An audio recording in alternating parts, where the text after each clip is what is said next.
আস্তে আস্তে যত বেশি দিন যাচ্ছে সংসারের প্রতি মায়াটা না তত বেশি বেড়ে চলেছে। এখন তো শুধু মনে হয় কিভাবে রান্না করলে আমার হাজবেন্ড একটু আমার প্রশংসা করবে, কিভাবে ঘরটাকে গোছালে আমার হাজবেন্ড একটু পছন্দ করবে। এখন তো আমার এগুলো চিন্তা করতে করতে দিনটা পার হয়ে যায়। আসসালামু আলাইকুম সবাইকে, কেমন আছো সবাই?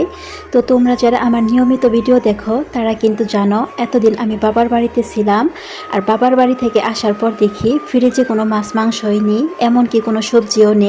তাই আজকে যে আমি কি রান্না করব, কিভাবে আমি আমার দুই সন্তানকে রান্না করে খাওয়াবো, আমি কি আমার হাজবেন্ডকে রান্না করে খাওয়াবো, এইগুলো নিয়ে কিন্তু অনেক বেশি চিন্তায় পড়ে গেছিলাম। যদিও আমি আসার সময় আমার মা একদিনের রান্না সাথে করে দিয়েই দেয়, কিন্তু এইটা ছিল তারপরের দিন কিন্তু কোনো বাজারই ছিল না, আর আমাকে কিন্তু সকাল সকাল রান্না করতে হবে, আর আমার ছেলেকে খাইয়ে স্কুলেও নিয়ে যেতে হবে। তাই আর কি এত টেনশন। চিন্তা করতে করতে আমার মনে পড়লো আমাদের কাছে তো অনেক পেঁপে আছে, আর আমার হাজবেন্ড কিন্তু পেঁপের তরকারি খেতে অনেক বেশি পছন্দ করে।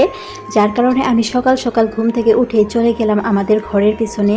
সেইখান থেকে পেঁপে গাছ থেকে একটি পেঁপে পেড়ে আনলাম, আর আমার হাজবেন্ড সকাল সকাল থেকে আড়ত থেকে দুইটা বড় বড় মাছ পাঠিয়ে দিয়েছে।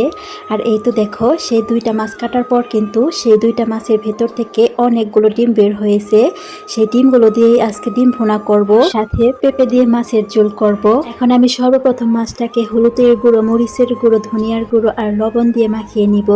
মাখিয়ে নেওয়ার পর এখন আমি আমার চুলার মধ্যে একটি পাত্র বসিয়ে দিলাম, আর সেইখানে দিয়ে দিয়েছি বেশ খানিক তেল। এখন আমি আমার মাছগুলোকে সুন্দর করে ভেজে নিব। তরকারি রান্না করার জন্য মাছগুলোকে কিন্তু আমি একটু কড়া করেই ভেজে নিব, কেননা কড়া করে মাছটাকে ভাজলে তরকারিটা খেতে কিন্তু অনেক বেশি মজার হয়। আর আমার হাজবেন্ড কিন্তু কড়া করে মাছ ভাজি খেতেই বেশি পছন্দ করে। যেহেতু অনেক টাটকা ছিল তাই ভাবলাম কিছু টুকরো দিয়ে মাছ ভাজিও করে রাখি, কেননা আমার হাজবেন্ড আর আমার ছেলে এইভাবে মাছ ভাজি খেতে অনেক বেশি পছন্দ করে। আমিও কিন্তু তরকারির মাছ খেতে একদমই পছন্দ করি না, সবসময় এইভাবে আমার জন্য আলাদা করে মাছ ভেজে রাখি। যেহেতু আমার নিজের জন্য জিনিস কেনাকাটা করতে অনেক বেশি ভালো লাগতো, যেমন জামা, জুতো, কসমেটিক্স, কিন্তু এখন তো আমি পুরাই আলাদা হয়ে গেছি।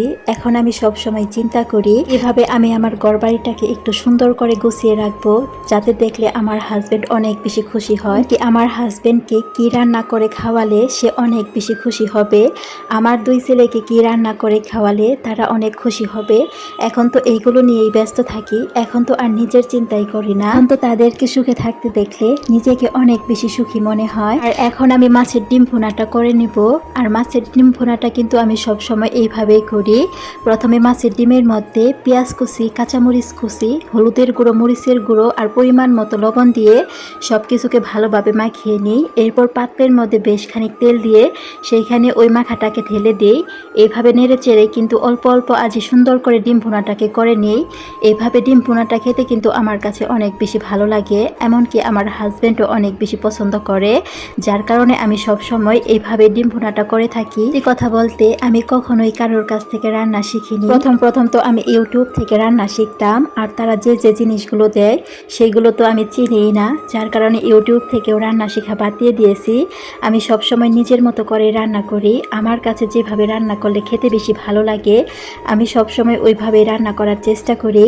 আর এই তো দেখো, আমি যেহেতু সব সময় এইখানে রান্না বান্না করি, তাই আমার রান্নার জায়গাটা আমি সুন্দর করে গুছিয়ে রাখার চেষ্টা করি। ফাইনালি আমার চিন্তাটা শেষ হয়ে গেল, এখন আমার সন্তান আর আমার হাজবেন্ডকে পেট ভর্তি করে খেতে দিতে পারবো। এই তো আমার রান্নাটা কমপ্লিট হয়ে গেল। আজকের মতো এই পর্যন্তই, সবাইকে আল্লাহ হাফেজ।